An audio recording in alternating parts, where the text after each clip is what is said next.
Thank you so much to Robin for creating this challenge for us. So as you can see, we've got quite a lot of different tables worth of data over on our left-hand side here. And we want to take all of these years, so 2012 to 2024, and we want to stack those tables on top of one another. So we can do this in an input step and use something called a wildcard union. So usually when you open up your input step, so you drag in any one of these tables, then you're on the settings table.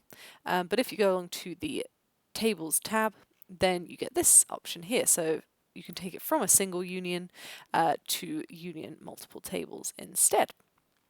And you can see that that will pick up all 14 tables, including this source table.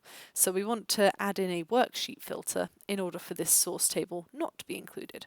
So we can add in a worksheet filter on the worksheet name, and it's got to match, so it's got to start with 20 basically. So all of these start with 20 for 2012, 2013, all the way up to 2024. So if I just click off of that little box there where I was writing 20 star as the wildcard indicator, then you can see now I no longer have the source table being included, only 13, so I hit apply, and you can see all of these on the left hand side highlight. We get two new fields, table names and file paths, and we get this little plus symbol indicator to show that that wildcard union has applied. So we can take a look at our data, and we can see that we've got quite a lot of nulls at first glance down at the bottom here. So we can see that we've got this country field, we've got this nationality field and this nation field, and they all feel like they've got kind of the same sort of information in them. They've all got, say, country names in them.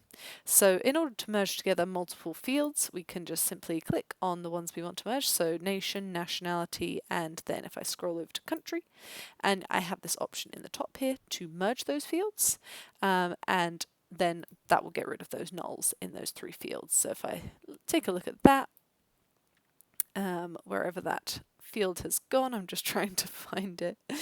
We should have a country field. Oh, it's gone right to the start. So we've got a nation field there. So we can rename that as we wish, basically. And there are now no null values. So we can repeat that sort of logic for our total and the total earnings field. We've also got a salary slash winnings and a salary slash winnings, so we can make sure they all got merged together. Because the way that the wildcard union works is it matches field names exactly. So for example, with the salary winnings, we can see that the W is not capitalized here and it is capitalized here, and so that's why they haven't stacked on top of one another successfully. So I'm going to undo this change in this step because I've done those changes in this step here. And I've also gone ahead and removed the file paths field because that just told us the name of the Excel file, which isn't going to be super useful for us here. So we've done that with the total earnings, the salary winnings, and the country fields so that we no longer have any null values. Great, so now we need to find a year field, and luckily that actually is our table names field, so we just need to rename this field. So double click on the name there, type in year to rename it, and then change the data type from a string to a whole number. And those are the changes that I've made in this step. Now we want to think about those three fields that we have at the end here, the total earnings, the salary winnings, and the endorsements. And we can see that all of them have similar problems to them.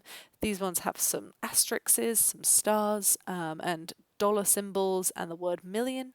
If we wanted to sum these values at the moment, we can't because we don't have access to them. If we wanted to see the average earnings of a person, we can't do that either. So basically, we need this to be a numeric field in order to do those kind of analyses.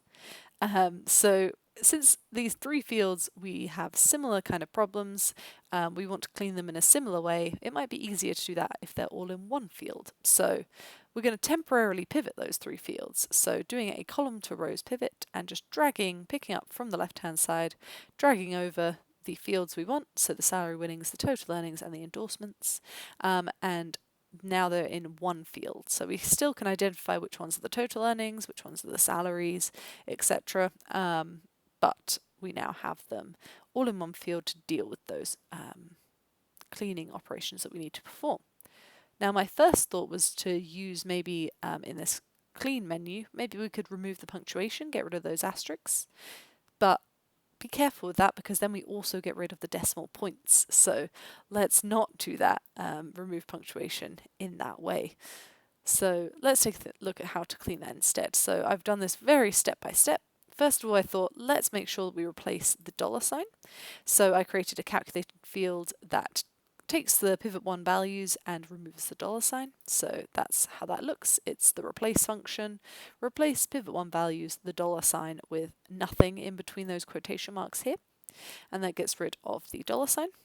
Next up, I replaced the asterisk. So I created a new field called remove the asterisk and removed that. Now I'm doing this very step by step just for the simplicity of kind of explaining it back to you.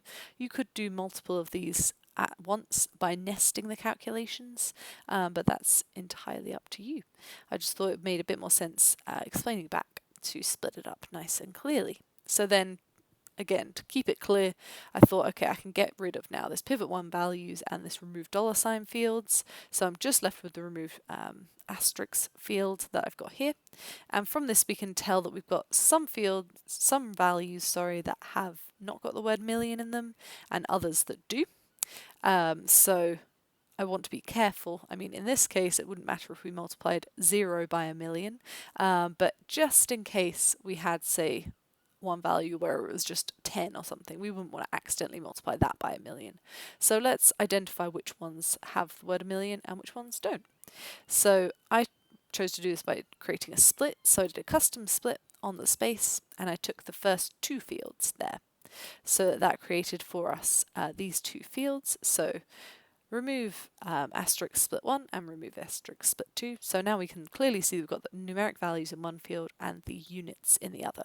So I just went ahead and renamed those again. So again, I'm very much doing this very step by step to keep it nice and clear what's happening. Probably in reality when I'm doing these cleaning operations I probably wouldn't be this thorough, but hey, I think it's good every now and then to really make sure you're documenting everything nice and clearly. So change this numeric field into a decimal number so that then it looks like this. Comes into our kind of histogram view, but we can change that view state back to detail if we want to see the individual values. And then we can see that it's only the zeros here that don't have millions as their units, but even so, we're going to be super careful. We're going to create a new field called values, and we're going to say if that units equals 1,000,000, then multiply it by 1,000,000. And just to keep it less prone to error, I used the power function here, so this did basically 10 to the power 6, so that it adds on those 6 zeros of 1,000,000. I just thought that was easier than writing 1 and then 6 zeros, basically. Otherwise, if it doesn't have the units of 1,000,000, then just keep it as it is.